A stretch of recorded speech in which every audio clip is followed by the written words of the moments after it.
big eyes, please. What big? Hello, everybody. Oh, hello, everybody. Welcome to Marriage Motivating Moments. We are yours truly, Eliana Connie and Emmanuel. Thank you so much for joining us for another great night of conversation. We want to, first of all, thank those of you who continue to support us, who continue to like and subscribe on YouTube, those who continue to view us right here on Facebook, those who continue to email us and text us and send us your blessings. We want you to know that we do not take it lightly, and we are grateful to each and every one of you. Thank you to those who viewed our show from 2 weeks ago on rebellious children. More than 3,000, I think it's like 3,600 views on that particular topic alone. And so we want to say thank you. And because it was such a hot topic, we decided that we'd go back and revisit it once again, and that we would bring on some special guests to have this conversation with us. You have anything you want to say, baby? No, I just want to get right to it and bring our guests on, and let's have a wonderful conversation.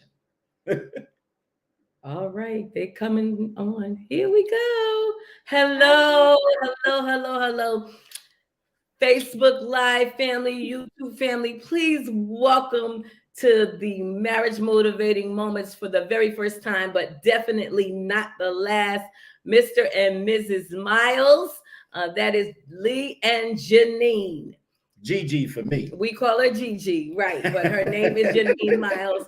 Also, she's a fantabulous personal trainer, and she is on Facebook Live. You can give more information. I'm gonna let her give you her information and give herself her own shout out. But just tell us a little bit about you all. Tell us about how long you've been married. Give us just a little history, how you met, how long you've been married, and how the children came into be the blended family, and just give the people a little bit of history before we get into the conversation. Go right ahead. Okay, so my husband and I, Lee and I, we've been married for 14 years. And Lee and I, we met at the gym. So we was basically in the gym, and we were talking, and one thing led to another. And then we were together for about 3 years before we decided to get married. We also have 2 children, which is Lee Sean Miles, which is 25 years old, and then my daughter Portia, which is 37 years old. And no grandchildren yet, right? No grandchildren, no. No grandchildren. Hallelujah. It's cute because y'all got on twin shirts and we twinning over here, so I like that. That's cute. Why don't you put your glasses on? Oh, thank you. I can't see, but I think I'm cuter without my glasses, right? So that's why I have them on. But I will be putting them on any second because I have to be reading what the people are saying, and so I don't have my glasses on today. And my husband, he really don't like my haircut, so I tried to make up and put music makeup on and everything because he is furious over me having to cut my hair. He think I went and did it on purpose, but I didn't. It's a long story, but anyway, it's hair and it grow back. And I got Lala up in the closet, so I'm gonna throw her on tonight when we get off of here and let her hang down 20 inches because I can't. Come on, Lala. Come on, baby. We're going to have a short discussion tonight. Oh, my God. I want to see Lala. Yeah, hey, Lee, I want to see Lala. We're going to put Lala out tonight so you could be okay, all right? But no, we are grateful that the two of you are here. And Lee and Gigi, that's what we call them, Lee and Gigi. They are dear friends. Actually, Gigi is my husband's god sister. They've been a part of one another's lives forever, their entire lives, forever.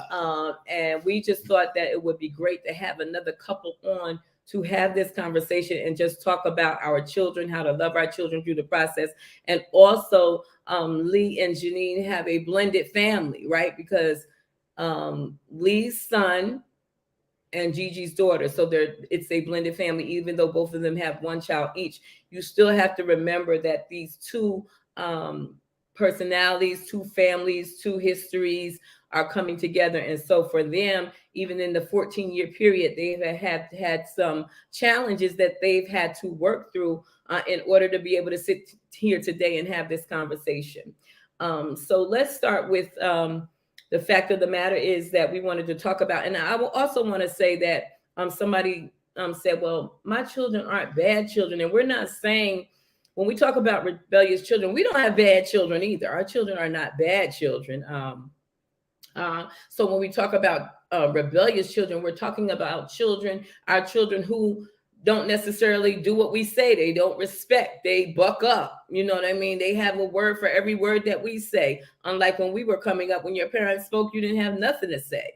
And so today in the 21st century, that has totally flipped. And so we wanted to have this conversation to encourage those of you who are parents, who are experiencing some of the things that we experience as well as parents, in our 30-year marriage and in our blending of the families coming together. There are challenges that actually happen, and we felt it necessary to have these conversations so that people understand that you're not alone, like you're not by yourself, right? And that somebody else is dealing with the same thing that you're dealing with even today. And so, like I told my husband, our oldest son, who is 40, right? He's kind of like in the other generation, right? He wasn't that kid, you know what I mean? But if we talk about those 21st children, those 21st century children, the generation Z's and the generation X and Y's and the 19, 17, 16, 15, 21,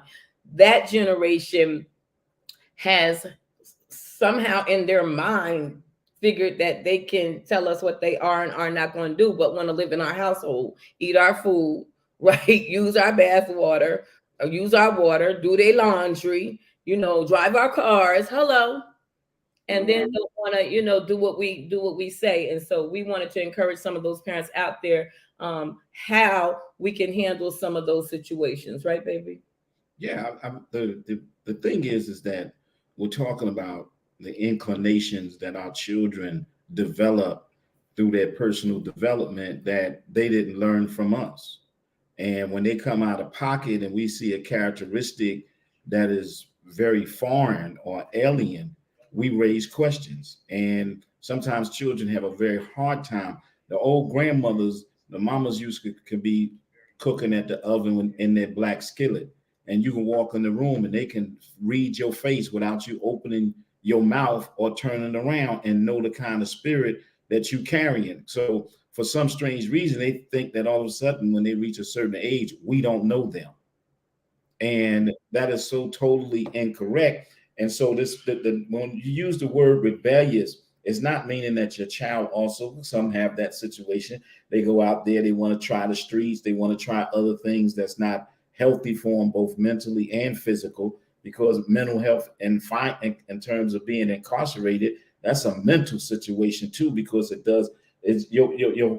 just stagnates your mind, your thinking, and things in that nature. So, but the point I'm making is that, Lee, what are you from you seeing and also from your professional life, you've seen many stories or you've seen many experiences of young men and women who rebelled and came from good parents, good families, loving parent, single parent or both parents, but had a village surrounding them, but they just decided they wanted to do it their way. So, it's like a hard head make a soft behind. What before we get into our personals, what do you, and from your experience, maybe you could tell people, what I mean from that, because you just retired, congratulations, and what have you. But so many men that you've seen for years of the wrong decision, children not listening to their parents, having mothers come in every weekend, grandmothers come in, the baby's parents come in, his mother's children come dragging in, and the danger in that, because it's the statistics say that even if a child come and visit their parent incarcerated 5 times, that child is not likely to return as a prisoner themselves. So can you expound on that a little bit? Yeah, from what I've seen from my experience is that I know when they come in there, if they don't push themselves mentally, I think their growth stops. They stop learning and they just start picking up habits while they're in there, and they don't worry about reading or writing or anything like that, or even think about ever leaving a place and thinking that they can be something other than an inmate. They don't think outside the box like that. Once they get in there, it's like everything shuts down. So they need that guidance from counselors, or if someone, someone that take interest in them, let them know that, you can be more than what, once you get in here, just use this as an opportunity to rebuild. But a lot of them get in there and they get stagnant. They comfortable. And I've never seen that before. And I'm like, wow. I'm like, take advantage of some of this stuff that they have in here. I've seen some that did take advantage of it, and they went on to actually be successful. You would never know they was ever locked up when you see them. You're like, wow, take advantage of it. Some of them, they just don't, they got all the answers, or like you said, the ones that come visit, I looked at it like this, that juveniles like high school, and then when you go to the adult system, that's like college. So they look forward to that, and I've never seen that. I'm like, yo, that's where you want to go, end up. That's where you're gonna go if you don't change. But it's like they don't care, and I'm like, wow, that was mind blowing to me to see them. They ready to graduate with the big boys, and I'm like, no, you're not. You don't want to go there. But that's where they wind up going. But how often have you seen children that they came from good homes and they just rebelled against, the love, the care, the security, the village, the family that surrounded them, and didn't listen, and now they end up here and wish they did listen? Well, there were a couple of them, and that is what baffled me, because I'm like, your mother and father is a doctor, one is a lawyer. You live in a very upscale community. So how did you end up here? And evidently, I'm thinking they're assuming that what they see going on down the hill is more exciting than them living in the suburb. And they will go out their way to go down there just to be hanging out, and and you're not even built like that, but they like the excitement. And then when they end up there and you look in the background, you're like, why are you here? Yeah, I made some bad decisions. My friends, because of his friends and stuff. I get it, but you didn't have to travel that way. Somebody's laying the ground for you to follow, and you're not even trying to follow it. You're going in the wrong direction. So I that's what baffled me. Like, I wish my parents were doctors and lawyers. I'm following what they doing. They making it. I ain't trying to hang out in the streets and do that kind of stuff. But that's what really had me perplexed, as far as some of these kids coming in here from good backgrounds. You got a big room, flat screen TVs. You hanging out with guys who don't have a home, who don't have a place to sleep. They scrapping every day. You don't even have to scrap. Food on your table every day. Lunch, breakfast, lunch, and dinner. And you end up here because you want to be down with the boys. I'm like, wow, it's just a lot of it, that happens. And I don't see what they see the fascination in, want to hang out like that on the corners and stuff, just be part of something like that when you got it already at home. You don't even realize what you have. Yeah. And the reason why I asked that question is that, we often, like, I have 7 sons, so, and a daughter, but we always want to be very mindful. We want to be very protected of them, because, we know what's ahead and we know what the results are. So when we see certain inclinations of talking back, being disrespectful, trying to stay out at night long, hanging out with the wrong characters, we can see in your friends, we can read these kids very quickly. And so when we see that and we ask certain real structural important questions that have value to us and what we put into our children. And so when they give us back those answers, we are able to analyze and say if this is a good situation for you or not. And at the end of the result, we don't want you being led astray. Now, a lot of them say, oh, I'm grown, I'm 18. Well, really, that's when you start getting grown at 18? Who told you that? Where they do that at? But for some reason, in this particular world environment, is really anti-parenting, is anti the value systems that come from parents, because they want, in the schools, they want to tell you, you got your own mind. You can do what you want to do. You can think for yourself. These are code words for rebelliousness. These are code words for going down and going the wrong way. Oh, I can do what I want to do. So then they start to feel that, And in that environment that they have, you take your good children, you put them in that environment, but then you don't put them in that environment, but there's other things that influence them. It can be through music, it can be through their social systems, it definitely through social media and etc. So when you look at G and Lee, when you look at your children, your sons and daughters, and the challenges, what have been some of the challenges that you overcame with them, and then they seen the positive results from it? But it was a struggle for you. But it was a struggle for you to get them. You understand, their attention, to trust you again, and not people out in the street. Because we'll say, listen, you just met them. I raised you my whole life, you know. And women would say, I carried you in my womb, boy, for 9 months. I brought you here, and I take you out of here. And you know, they call, you better get this boy, you better get this girl now. I'm telling you, better come over here and get her, or you better go on in with your phone. You better come. So just explain that to me, you know. Well, to be honest, I'm still working on it. You know, I mean, some of the stuff that I was told that, you know, I didn't go to college. How can you tell me something you never did? You know, and I was like, whoa. I said, yo, that's hitting way below the belt. You don't realize you disrespected me. And I'm trying to use everything in me to keep from going through it, you know. And I'm trying to talk to him now, man, trying to explain to him, I'm 54 years old. You're 25. I've been here 25 more years longer than you. So how can you tell me something that you don't even know? Like you said, we can see things that they're going through, and we know what's getting ready to happen if they don't do A, B, C, D first. If they think they're gonna go from A straight to F, no, there's stuff in between you have to do in order to get there. They expect us to take that leap and think it's there, it's done. And no, it's not done. You got to build. You're building your stuff up on sand. You don't even realize it. You're building it on sand. It's gonna crumble. You know. That's why I call quicksand. Yeah. Yeah. You know, and like I said, I'm still working with him. I know he called me this week. I sensed a different tone in his voice.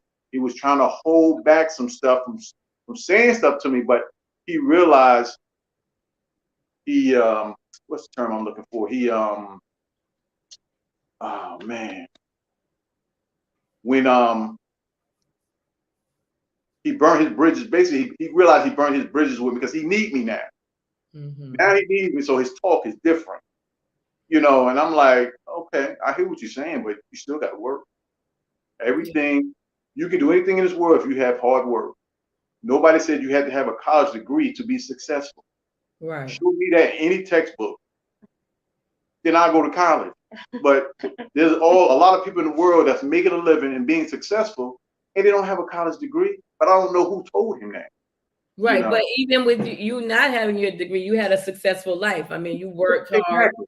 And you were able to, now you can retire and sit back and enjoy your life and do what it is that you want to do without that degree. But let me ask you. I want to say something before you go there. Lee, the thing is, show your son your tax returns. Say, listen, I got 6 figures. I didn't have a degree, but I have 6 figures.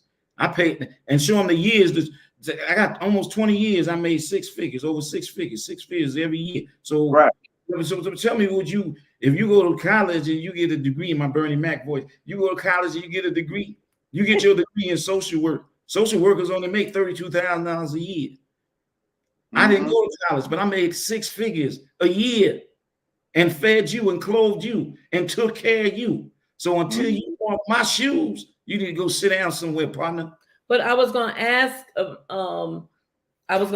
Lee, you know, at what point did your son get to that point? Like all along, like when his early teen years, was he pliable? Was he listening to you even back then, like 14, 15? So at what point did it change? Like, did the dynamics change? Well, like Samad said, in school, I don't know, because he started out at West Virginia. And that first year in West Virginia, like Samad said, and I kind of noticed it a little bit too, when I took him with orientation. They said you have to give your parents permission. And I knew right then and there, I'm like, oh yeah. So I started asking him, and he was kind of reluctant to give me his pass. I'm like, oh, wait a minute, bro. Oh, you know what I did, Lee? You know what I did with mine? I said, okay, we here, we at the school, we fill this paperwork out. Okay. I said, I want the email address I want the emails coming to me. I want refund checks coming to me. I want the passcodes to log in. Why I gotta do that, Daddy? Well, you don't want to do that. Then I ain't paying a dime. Right, exactly. You ain't getting a dime from me. So you carried, how you gonna not pay? I'm not gonna pay for something I don't have access to. Mm-hmm. Yeah, 'cause they tell them in college, They tell me, yeah. you know, you can't, you if you call and say, oh, well, I'm inquiring about my son. Oh, we can't give you that information. Oh, but every time, but when I send you that money, you could take all my money, but you can't give me no information when it comes to my child. Okay. Exactly. So it was about 18 when he really started doing that. And I was like, okay, we got a problem. You know, and even his mom started noticing it too. So I was like, okay. We got to And what work. about you, G? How have you been?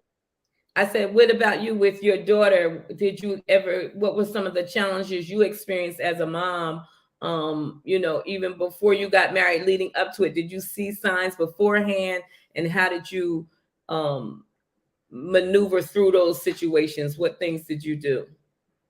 I pretty much with Portia, I didn't really recognize some things. And when it did come out, it was probably when she got in her like 20s is when she started to, to show different things to me.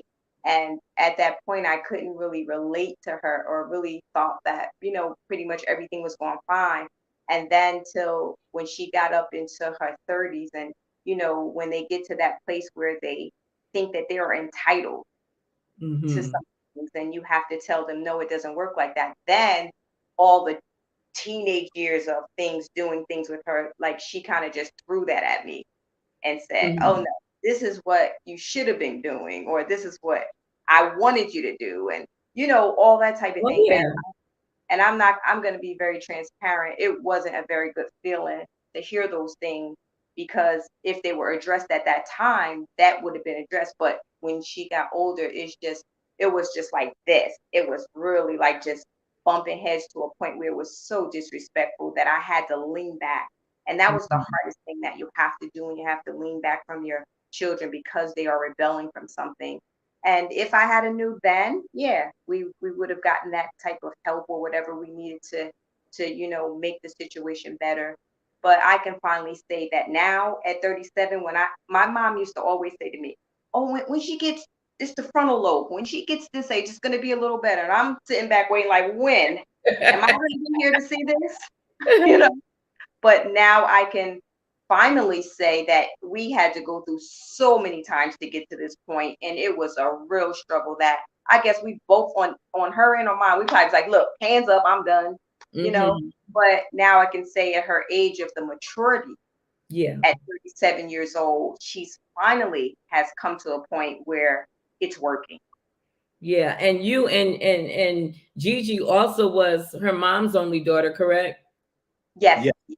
And so when it was you and your mom, just reflect back, when you were coming up with your mom, were you always respectful? Did you do what mommy said? You know what I mean? Did you and your mom bump heads as a teenager or in your early 20s? Or did you have that kind of mom, we just did what they said?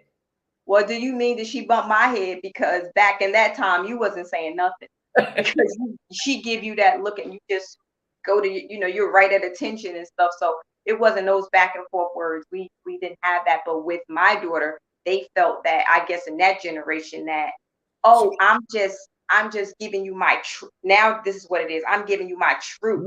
Yeah. So that truth is disrespectful to me, the way you're handling it, because I was born up. Yes. So Gigi, you didn't pick up the overhand open slap from your mother? No, my brother did, not me.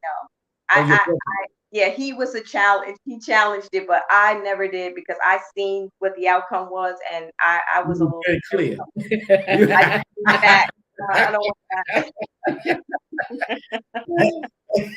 I'm just saying, you never used the overhand smack on your child.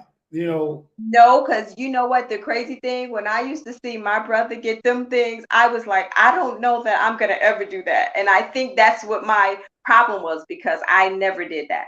You know, right. You know, I never did that. And now that I think back, I said, maybe that's what I should have been doing. You spare the ride to spoil the child. You spare the ride. And see, the thing is, we grow up and the negative things that we may have experienced in our lives, we grow up with the attitude, well, when I have my children, I'm not going to do that. That was, you say that before you have them, but once you have them, all that is going out the window. And the thing, the reason being is that there's so much profound truth. And if you spare the rod, you spoil the child. And then, so the thing is that most people think that, you know, people say, oh, we're in a different time. No, ain't nothing new under the sun.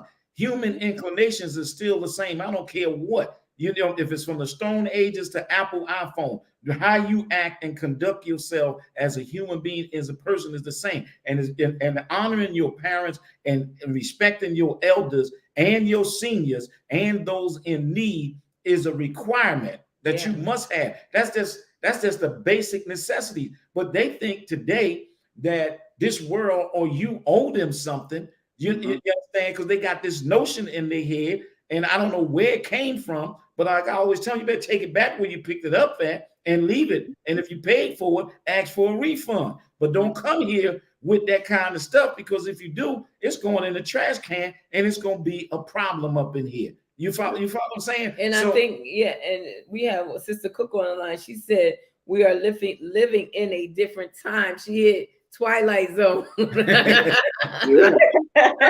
feel like the Twilight Zone. But I also believe that sometimes I'll be like, you know, Lee, I don't know if it's just happening in my house, but I want to ask you and those in our audience, but it seems, and I don't know if I'm in a Twilight Zone, but it seems like sometimes there's individuals invading in my home that I don't know, and they got a different character, and I don't know who they are. And then like they drink my juice, they eat my sweets.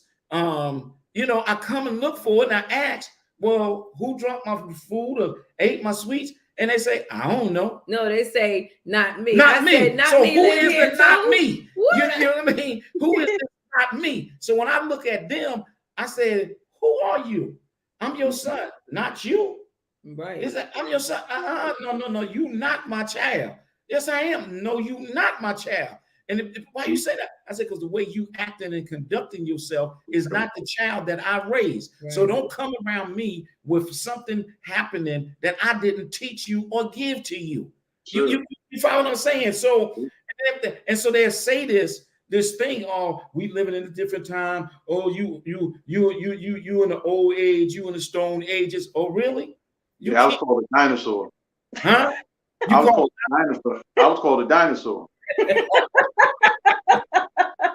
But he wants my toys though.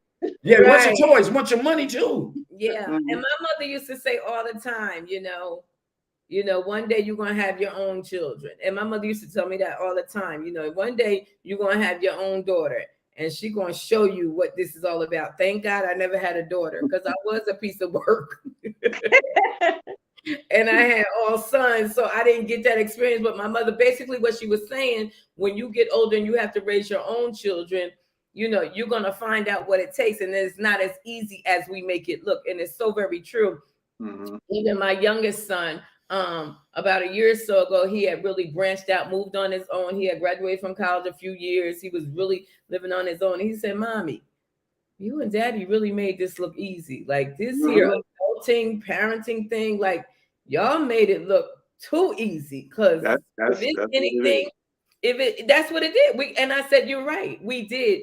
You guys never got to see what it really takes to do what we do. Y'all didn't get to see it. I mean, they saw it, but they didn't know the details of what it took to get them to be where they are today. And so even when my children try to say, well, I did this and I did that, and I think I said this on the last show, people, and even my girlfriend and I were having a conversation, because our children seem to think like they got to where they are on their own without the help of their parents, right? And so I had to make it clear to my children. I said, let me tell you something. The days that you sat at the table, got your snack and did your homework and wasn't able to get up from that table till you finished your homework, those were times, right? That's why you can go to a college and ace out, because the training, what you learn in the home, right, has Yeah. followed you. And that's why when scriptures say, train up the child in the way he should go, when he's old, will not depart, because you learn these things. You learn how to cook. You learn how to clean. You learn how to take care of yourself. You learn how to provide. You learn how to drive. Come on. You learn these things based on what your parent taught you in the household. So yeah, you can go out and get you a scholarship, right, at $50,000-$60,000 a year and go to college. But guess what? There was a foundation.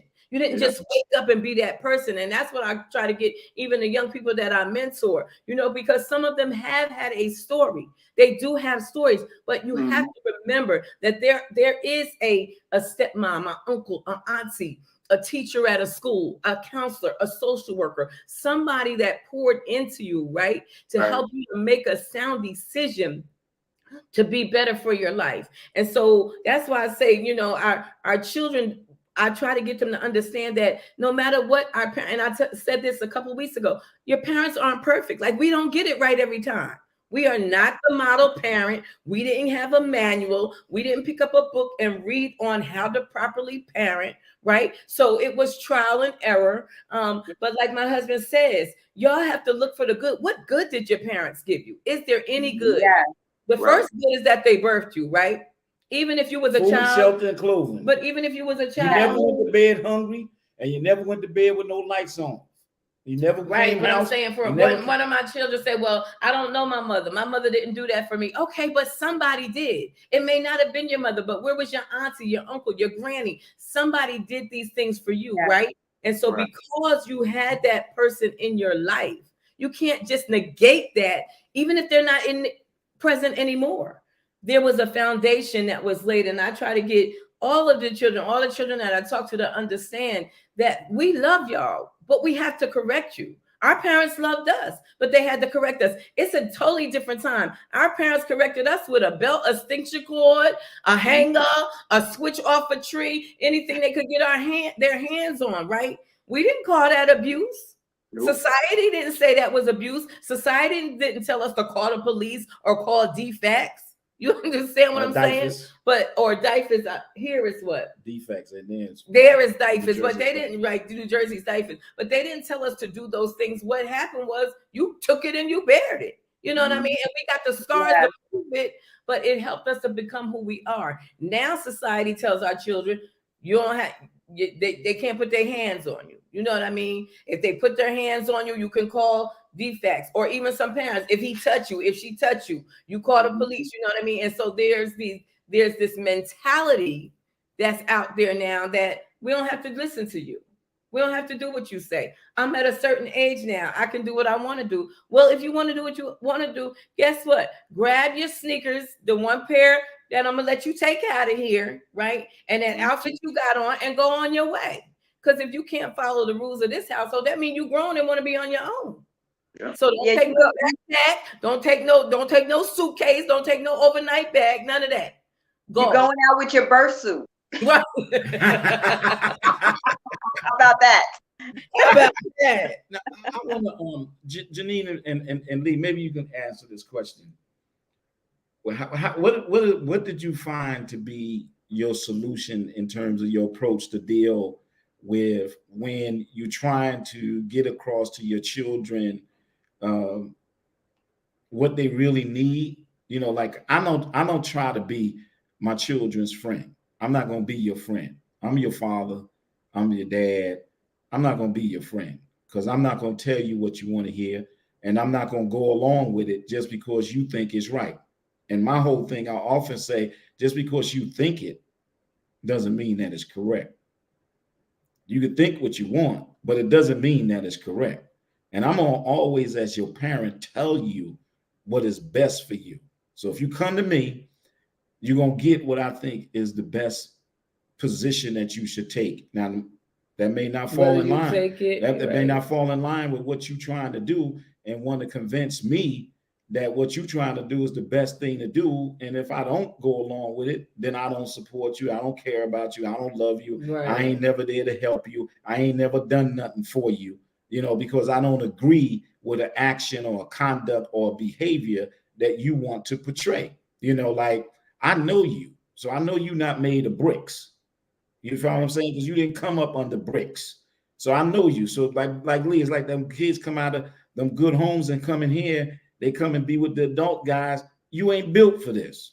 You're not built like this. They gonna swallow you up. You're gonna be somebody's maid servant for real.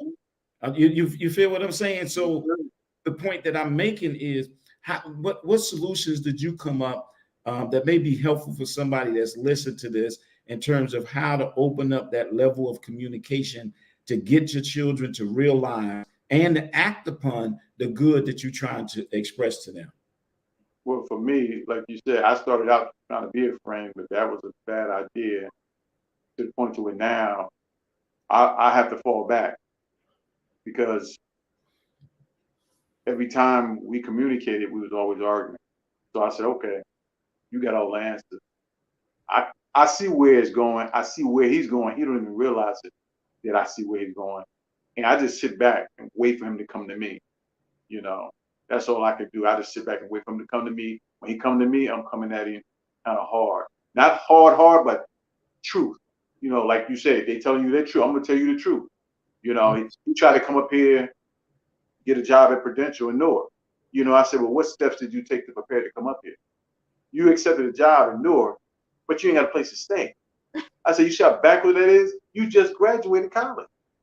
So I don't understand how that brain's working, but you don't do that. First, you establish your home base. You establish a place to live first. Call around up here and find out what it costs to get into these apartments and stuff. I mean, I love you, but I'm not paying for no apartment for you. Right. I told you, save your money, save your money, save your money. They won't listen. Right. The one word I noticed that a lot of them hate is it's a 4-letter word, and it's called work. It's a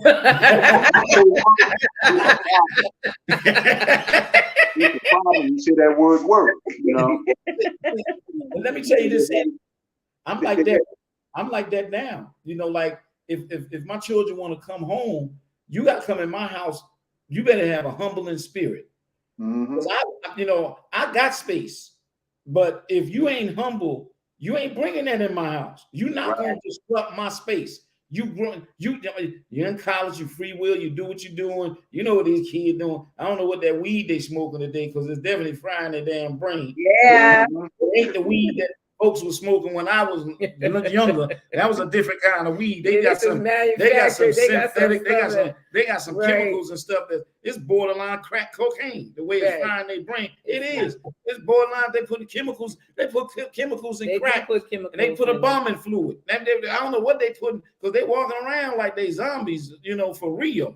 Because I don't know what this stuff, and it stink. Weed didn't used to stink. Weed used to smell good. You don't get a contact from what they smoking today. You get knocked the hell out. That's a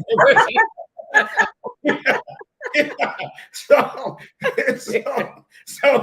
the whole thing is, when you look at that, my thing is, you ain't coming up in my house with that.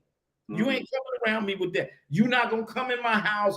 And one of my son's friends came over, and his whole body lit up. Yes. I caught the wind. I said, man, man, you gotta leave out my house, bro. You gotta leave out of here. And I'm spraying Lysol and everything behind him as he's leaving. Remind me of the little dirt boy in Charlie Brown with the dirty blanket. And the dust falling behind. That's that weed falling right behind him. It gets in your clothes. It's all over your place. And so the point I make is, you're not gonna bring them kind of friends, and you're not gonna, because that's not my home. My home is my sanctuary. Yes. My home is my palace. It's my place of worship. It's my place of comfort and peace. And I don't need this. And you ain't coming in here with that. Now you go wherever you want to go, but you ain't coming over here and you bringing drama. I'm not having it. We watch movies called love stories, action, venture, and drama. I don't watch drama. I don't want no drama. Keep your drama somewhere else. I got love stories. Oh, what you say? Libby gonna be on tonight? You know what? So Focus. Focus. Hey, We talking about our children, Lee, loving our children. But I'm talking about my home being a happy and a pleasant home, because I didn't raise you to be rebellious. I didn't raise you to be disrespectful. I didn't raise you to be lazy. I didn't raise you to be selfish and greedy and envious. I didn't raise you to that. I raised you to look for the good in each other and in yourself and build upon that good. So you follow what I'm saying? So yeah, you go to college, I help you, but you think I'm gonna help you when you got finished just out of the other side of your mouth? You telling me, well, how could you gonna tell me to do something and you didn't go to college? Well, how the hell you think you gonna ask, or I'm gonna offer you to come stay with me? No, go get you a job, get you a place to stay, and then go and etc. Go get you a loan to get your apartment, because you don't need mine. You don't need my ungraduated self money, and I'm in my 6 figures and I'm getting a nice pension. And the other thing is, I think that with this generation, is the language barrier. Like these young people, they just, every word out of their mouth is just, in the 3rd grade. It goes back to social media, the society we're in, the music they're listening to, all those kind of things that they, that's influencing our children. I work in education, and it's just every other word these kids, it's almost like, and then some of the kids, they be like, oh, my bad, Miss A, I didn't see you. But then other kids just like, okay, and they use that B word to each other like it's crazy. Unbelievable. The B word, the whore word, the F word, the F bombs, and they say that enough to blow you up. I'm telling you. It's insane. It's insane. And so our challenge is to, even my challenge is, like I said, it really, and not in our household. Like I didn't hear any of my children. I didn't hear children. They were rebellious, and the last few generations, them Generation Z, X's, whatever they are, they challenged me in a many ways, and they challenged my husband more than me, because but I had to kind of swallow the pill and let him handle it, right? But if I had my way, there would have been some backhands thrown, right? And there would have been some different punishments I would have gave them, but how I raised the other children, but I didn't have the liberty to do that, right? And so I'm grateful that they never used that profanity with him, because I don't know that I could have endured that, you know what I mean? Because it wasn't enough just to be rebellious. It's just enough. I don't got to do what you tell me to do. I don't feel like doing it, and sucking their teeth and raising up and big, getting your chest big and rolling your eye. Why do they do that? I don't get that. So I had to learn how to draw back and allow him to handle it, because I knew that there was other forces, right, that he had to deal with, and how to try to maintain his relationship with the children. So it was very difficult, but we got through it. Now I can say, I think when I would always say, we weren't perfect, but look for our good. What good can you look at and pull from your parents and say, I got that from my mom, or I got that from my dad, or I got that from my stepmom, or I got that from my stepfather? Look for the good, because people can always find your bad. They're going to always find the negative, what you didn't do right and how you didn't do right. And even now, I have conversations with my children, because I do realize that I didn't get it right. Right. Yeah. And so we do have adult conversations, just like I did with my mom when I became an adult. Mommy, when we were growing up, this happened, that happened. I'm not mad at you, but I just wanted you to know this is how it made me feel. And I think that we can do that. And I think that we should allow our children to do that, and not, as long as they're respectful, as long as they talk to you, in an adult way. We're all adults here, right? But always remember that I'm always going to be your mommy. This going to always be your daddy, right? So we can have those conversations. We can talk about the things where you felt like I messed up, or I didn't get it right, or this is how I made you feel at this point in your life, and that's how I made you feel at some point in your life. And I want them to be able to talk about it, and I want to be able to apologize for the things that I did. Maybe I didn't know that I did. You understand what I'm saying? Yeah. But I'm not going to apologize for giving you the best of who I was or the best of who I am, because at the end of the day, that's all I tried to do. And I didn't get it right every time. Daddy didn't get it right. Yeah, we were stern. You came from a stern household, but look at you now. You know what I mean? You got a good hold on your good head on your shoulder. You're working. You know what I mean? You got a good spiritual background. You're sound in your foundation. If I tell all of my boys, if I die today, I'm okay, because I know that each and every one of you, I gave you the best of me that I possibly could. And I know we got to get ready to wrap up. But G, I just wanted you to share, like you said, now that your daughter, you guys are better now. How did you, so the dynamics of your relationship, can you pick up the phone and say, hey, this is what I see. This is what, maybe you should do this. Or does she even call you and say, hey, mommy, this, that, and the other. What do you think about this? Are you all at that point now? Yeah, we're now at a point where she's calling me like every day. Are you okay? What's going on? Telling me, things that are happening with her and stuff. And this is a time where this is what I've waited for so long. Yeah. Because there was a time where she would just like come at me, and then I had to I would kind of swallow that, because I just try to digest what was happening to me. But now it took some time to back off. I'm like, okay, she says she grown. She says she got it all. I'm just going to lean back, because the more I kept coming and saying, if you go if you go with the approach, you should do this or you should do that. They're like, oh, that's what you used to do back in your time, but now it's a different time. So I'm letting you live your time, and I'm just going to sit back and wait. And as I gave her that time, when they say that you have to just lean back and then the heart grows fonder, that's what happened with us. I leaned back. I let her do what she wanted to do. And then there's a time where she just started calling me, and then we started, going to the spa together and just doing things and bonding the way that it was, without her being rebellious, because she was so very resentful with me that it was like, I'm gonna keep it real. We ain't want no part of each other.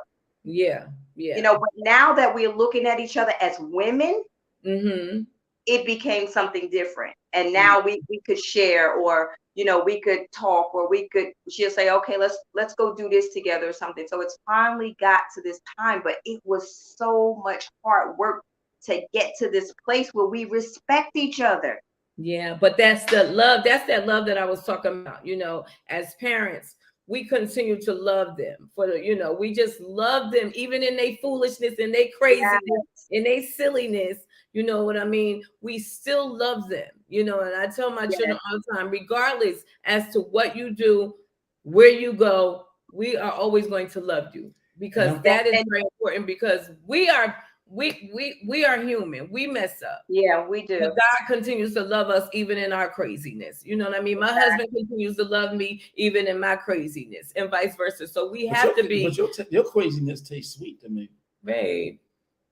I'm just saying, not everything tastes sweet, because some stuff you cannot stand, some stuff you don't like, some stuff you get mad. I'm talking about everything ain't rosy, okay? And even through those times, we deal with them, and you love me through the process as I love you. But there are times when it's stuff. All fall short of the glory. Before we go to our next show dealing with Libby, I want to. It's not Libby. What is it? I can't. Well, go ahead, baby. Say goodbye to the people. Which one was that? You'll find out later. Well, whatever. But Lee, hey, the thing is, one of the things I want to leave is, and there's some wisdom in this, regardless to those that's listening as well as us. At the end of the day, when how rebellious our children are, they're going to come to understand that they're going to need us way and long before we would need them. Say it again. They will need us long before we will need them. And the reason why we're working these things out and want to work these things out with our children is because we know that there's good in you, and we want you to have a good and productive life. Yes, so that it's long lasting. We don't want you to, we're not trying to reinvent the wheel, but we want to give it to you. But if you want to make your road hard, your hard head make a soft behind every day. It ain't gonna never change. And all I'm gonna do is sit back and say, and if you never, and if a child listens to this and you not being respectful to your parent, even adult children, because you never stop, because you That's never right. can stop needing your parents. The day, if you don't correct it now, and you wait till the breath leave their body, it's going to haunt you and eat at you for the rest of your life. Now, if you want to wait to that point, then that's on you, because you're going to wish you had the opportunity to correct, and the day will come that you're going to have to atone in yourself, that you're going to regret every disrespectful word or comment or conduct in your behavior that you did to your parents. So anybody who cared for you. Yeah, and any adult, any elder. And I want to say that the principal law is always in operation in our lives, whether we want to pick up a Bible, a Quran, a Torah or not. The principal laws are always going to be in effect. And that one law that I lived by was to honor your mother and your father, that your days may be long upon the earth. And Amen. Don't bite the hand that feeds you. Well, I don't know if that's in the book. Well, it's in the book. It's in the book. It's in the book. It's in the book. I don't know if it's turned exactly it's turned. That. Well, I'm putting it in paraphrasing. I'm paraphrasing it, because don't bite the hand that feeds you, because you got to understand, just like you don't bite the creator that created you, because if you do, you're going to have a hellish ending forever. So therefore, you don't bite his hand and you don't bite my hand if I'm feeding you. If you bite my hand, I'm gonna knock you upside your head. So we want to say thank you to everyone. Thank you to our so guests, Gigi and Lee. We appreciate y'all. We love y'all so much. And to all of you who have viewed us tonight, either you checked us out on the replay, if you were here live, if you saw us on YouTube, we want to say thank you, thank you, thank you. And please go like, subscribe, share, all of the wonderful things we need you to do, and share this video with somebody who you think might need it. Now, our next show on August the 16th is going, that's right, at 7 o'clock is going to be how we made it past 30 years. Okay. Woo! We're going into our, because we're going into our 31st anniversary. These shirts is outdated. They from last year. We ain't on the road to 30 no more. We renewed our vows. So that's the week. So we're going to try and have some powerful guests that have been married for 30 plus years. Wow. So come and get joined. So we may have a whole screen full of some people. Come next week. We know a few people. We know a few couples that have been married for 30 plus years. Yes. So we want to we're say gonna thank get down you. into What's it. the date again? And 30 plus years. August 16th. August 16th. 7 o'clock. We're gonna see how they keep the excitement in the bedroom after 30 Thank y'all years. so much. I'll talk to y'all later. Love y'all. And Thank if any of them need some help to build up their testosterone, I'm sending them to your class. Bye bye. I can't. That's